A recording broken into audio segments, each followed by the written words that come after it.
2024 finance act से जो सबसे ज्यादा दिक्कत रही वो कैपिटल गेन के टैक्स रेट जो कंफ्यूजिंग हो गए। ठीक है, तो उसे जरा एक बार हम समझ लेते हैं। सबसे पहले 3 सेक्शन यहां इन्वॉल्व करूंगा मैं, 112A, 111A और 112। फर्स्ट आप नजर देख पा रहे हैं, unlisted security, unit of equity oriented mutual fund और unit of business trust. Sir business trust हल्के से ये बताने के लिए कि अगर आप इंटरमीडिएट के स्टूडेंट हैं तो आपके लिए सिर्फ ये 2 शुरुआत वाली चीजें मैटर करती है। फाइनल के स्टूडेंट है, प्रोफेशनल है, तब तो तीनों ही रेलेवेंट है, बिजनेस ट्रस्ट के यूनिट्स भी।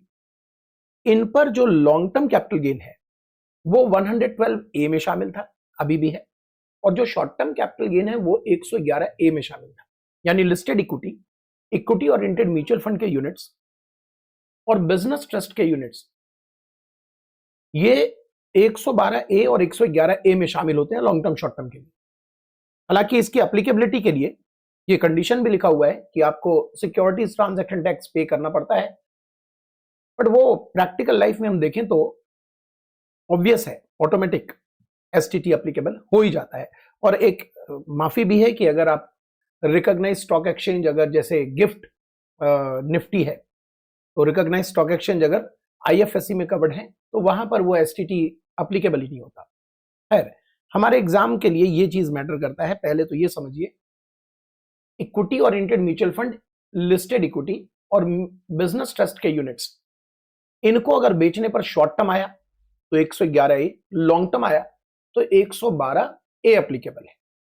ठीक, अब इस पर टैक्स का रेट क्या है वो जरा देखिएगा।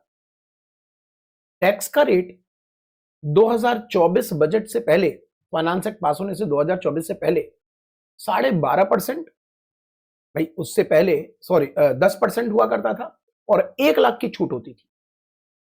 112A में 1 लाख की छूट होती थी और 10% टैक्स होता था। 2024 के बजट में यह टैक्स रेट हो गया 12.5% और छूट हो गई 1.25 लाख की। अब प्रश्न उठता है कि ये जो 23 जुलाई 2024 जहां पर बजट पेश किया गया, 23 जुलाई 2024 के पहले अगर हमने इसे बेच दिया है, क्योंकि 23-24 का ईयर तो 1 अप्रैल से ही शुरू हो गया है, तो अगर मैं 2024 मतलब 24-25 जो है वो तो शुरू ही हो गया, 1 अप्रैल 24 से ही शुरू हो गया, तो 23 जुलाई 2024 से पहले अगर मैंने इसे बेचा है और लॉन्ग टर्म कैपिटल गेन आया है, तो टैक्स का रेट क्या पुराना वाला लगेगा? आंसर है यस। लेकिन यहां एक ट्विस्ट है, रेट तो पुराना लगेगा 10%, लेकिन जो एग्जम्पशन पहले थी 1 लाख की, वो 1 लाख नहीं 1.25 लाख एप्लीकेबल होगी। तो ये एग्जाम में बहुत ज्यादा ध्यान रखने जैसा है कि 23 जुलाई 2024 के पहले अगर आपने बेचा है listed equity oriented mutual fund, long term capital gain आ रहा है, तो टैक्स रेट पुराने वाले 10% लगेंगे, लेकिन जो छूट थी, एग्जम्पशन थी, वो 1.25 लाख की हो जाएगी। और 23 जुलाई ऑनवर्ड्स अगर आपने बेचा तो छूट 1.25 लाख की और रेट 12.5%। सिमिलरली नया टैक्स रेट एसटीसीजी पर, इन्हीं चीजों के एसटीसीजी पर जो नया टैक्स रेट है वो है 20%, पहले था 15%। तो यहां पर सिंपल है कि अगर 23 जुलाई 2024 के पहले बेचा है तो 15% का टैक्स रेट होगा, और उसके बाद बेचा है यानी 23 जुलाई या उसके बाद बेचा है तो 20% का टैक्स रेट 111A में होगा। तो मैं समझ सकता हूं 111 112 ये दोनों क्लियर हो गया होगा आपका रेट के व्यू पॉइंट से, बाकी तो डिटेलिंग नहीं, रेट के व्यू पॉइंट से।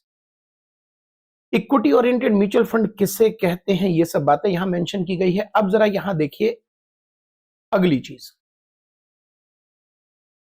अगर मेरे पास long term capital gain 112A वाला नहीं है, जमीन बेचकर है, मकान बेचकर है, ज्वेलरी बेचकर है, लॉन्ग टर्म कैपिटल गेन, तो टैक्स रेट हुआ करता था 2024 के बजट से पहले 20%। अब टैक्स रेट उन्होंने कर दिया 12.5%, लेकिन इंडेक्सेशन छीन लिया, जिस पर इंडेक्सेशन हम ले सकते थे वो खत्म हो गया। अब लोगों के मन में जो ख्याल और कंफ्यूजन है कि इंडेक्सेशन क्या पूरा ही खत्म हो गया या अभी भी हमारे पास ऑप्शनल है, उसकी चर्चा हम कर ले जरा। देखिए, इंडेक्सेशन खत्म हुआ है, लेकिन अगर 1 अप्रैल 2001 के पहले के एसेट्स आपने खरीदे हैं, तो जो मार्केट वैल्यू लेने का ऑप्शन था वो अभी भी है। कॉस्ट ऑफ एक्विजिशन को इंडेक्स नहीं करेंगे, लेकिन कॉस्ट ऑफ एक्विजिशन के सारे रूल रेगुलेशंस अपनी जगह स्टिल एप्लीकेबल होंगे। उसी तरह जब आप मकान बेचकर मकान खरीदकर 54 में एग्जम्पशन लेते थे, वो एग्जम्पशन अभी भी रहेगा। इंडेक्सेशन चला गया, लेकिन एग्जम्पशंस जो जगह पर थे वो अपनी जगह रहेंगे। तो इंडेक्सेशन खत्म हो गया, और साथ में इंडेक्सेशन खत्म होते ही रेट ऑफ टैक्स 20% से 12.5% कर दिया गया। बेनिफिशियल है या आपके लिए एडवर्स इफेक्ट लाता है? मैं तो कहूंगा दोनों चांसेस है, ज्यादा चांस बेनिफिशियल के हैं। मैंने क्वेश्चंस, मल्टीपल क्वेश्चन कॉम्बिनेशन बनाकर भी देखे हैं, प्रैक्टिकल लाइफ में भी देखे हैं, तो ज्यादा चांस बेनिफिशियल के हैं। लेकिन फिर भी सरकार कहती है हमें कोई दिक्कत नहीं। बस ध्यान क्या रखना है, इंडेक्सेशन आपको चाहिए, इंडेक्सेशन आपको चाहिए तो जरा शर्तें सुन लीजिए। इंडेक्सेशन चाहिए तो शर्तें सुन लीजिए, ठीक है? इंडेक्सेशन के साथ 20% है, बिना इंडेक्सेशन के 12.5% है, बट इंडेक्सेशन अगर चाहिए तो उसकी शर्तें सुन लीजिए। शर्त यह है कि आप इंडिविजुअल एचयूएफ होंगे तभी इंडेक्सेशन आपको हम देंगे, ऑप्शनल में तभी देंगे। साथ में आपको रेजिडेंट होना पड़ेगा, तो कंडीशन हो गए 2, SSC individual HUF, residential status resident. तीसरी शर्त यह है कि आपको इंडेक्सेशन हम लैंड बिल्डिंग में ही देंगे। ज्वेलरी में अगर आप ऑप्शन लेना चाहेंगे तो नहीं देंगे, लैंड बिल्डिंग में ही इंडेक्सेशन देंगे। भाई 3 कंडीशन हो गई, individual HUF, resident, land building. चौथी शर्त, आपने ये लैंड बिल्डिंग 23 जुलाई 2024, 23 जुलाई 2024 के पहले अक्वायर किया हो। बेचने की बात नहीं कर रहे, पीछे आप जो कंफ्यूज ना हो जाओ। यहां पर बात थी बेचने की, कि अगर 23 जुलाई से पहले बेचा है तो पुराना रेट, बाद में बेचा है तो नया रेट। यहां पर इंडेक्सेशन के बेनिफिट को ऑप्शनल आपको इंडेक्सेशन हम देना चाहते हैं।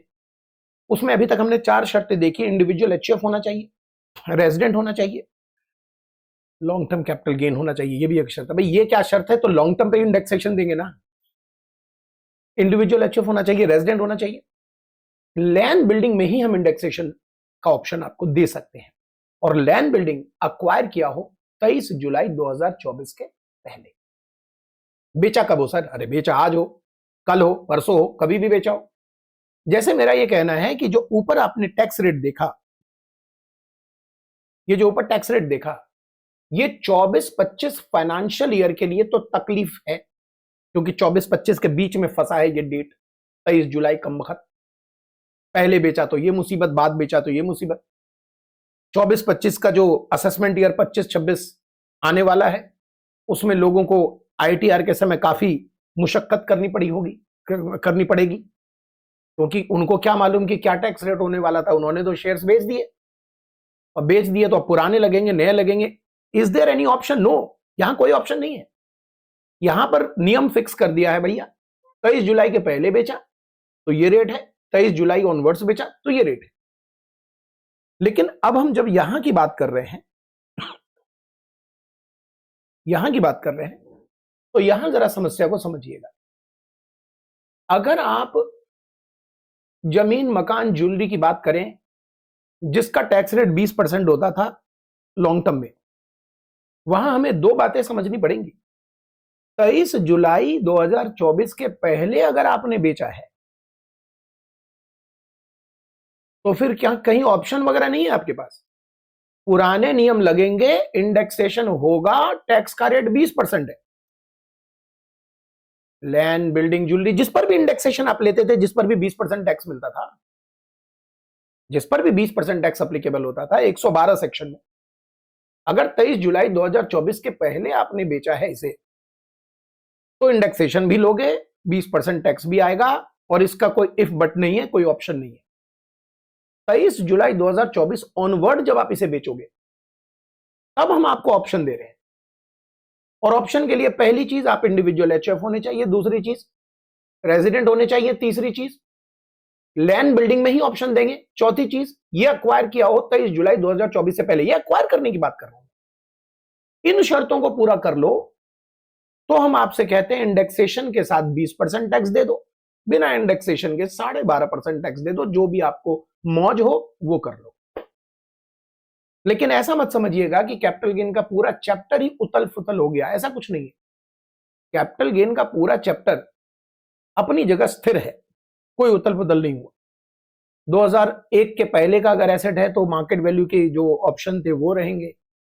आपका cost of acquisition under various cases, अलग अलग केसेस में कॉस्ट ऑफ एक्विजिशन आप पढ़ते हो, वो सब अपनी जगह स्टेबल रहेगा। सेल कंसिडरेशन अपनी जगह स्टेबल रहेगा, एग्जम्पशन अपनी जगह रहेगा। इंडेक्सेशन उड़ गया, तो एज ए स्टूडेंट तो मौज ही है, लेकिन मौज क्या है जी, आफत है, क्योंकि एग्जामिनर क्या पूछ दे नहीं कह सकते। वो कह दे कि आप बताइए ऑप्शन क्या बेहतर ऑप्शन है, तो आप मुझे बताइए, दिक्कत में आ जाएंगे। चलिए ठीक है, उम्मीद करता हूं कि कैपिटल गेन के टैक्स रेट की क्लैरिटी उम्मीद करता हूं कि अच्छी हो गई होगी, उम्मीद करता हूं।